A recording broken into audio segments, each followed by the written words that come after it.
Bienvenue dans la leçon e-learning Administration de médicaments en pédiatrie, urgence médicale pédiatrique.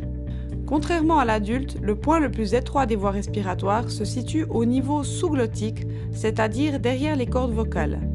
Un gonflement de quelques millimètres de la muqueuse peut donc très rapidement provoquer des symptômes graves chez l'enfant. Pour cela, appuyez avec le doigt sur la peau pendant 5 secondes et mesurez ensuite le temps nécessaire pour que la couleur de la peau revienne à son état initial. Des valeurs supérieures à 2 secondes indiquent une perfusion altérée et peuvent être le signe d'un choc circulatoire existant ou en cours de développement. Le volume extracellulaire est particulièrement critique puisqu'il représente environ 50% de l'eau corporelle chez le nourrisson, alors qu'il n'en représente plus que 30% environ chez l'adulte.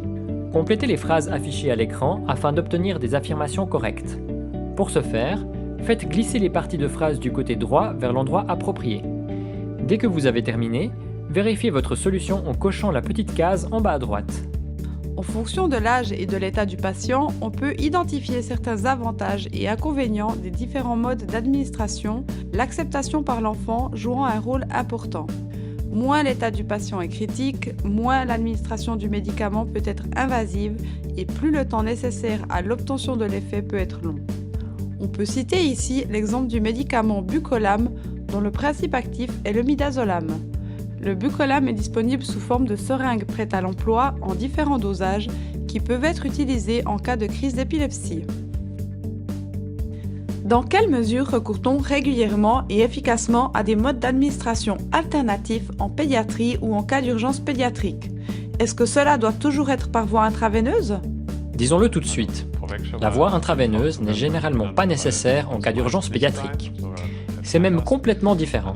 Contrairement à ce qui se passe chez l'adulte, où elle est déjà plus standard, nous sommes plus réticents à l'utiliser chez l'enfant.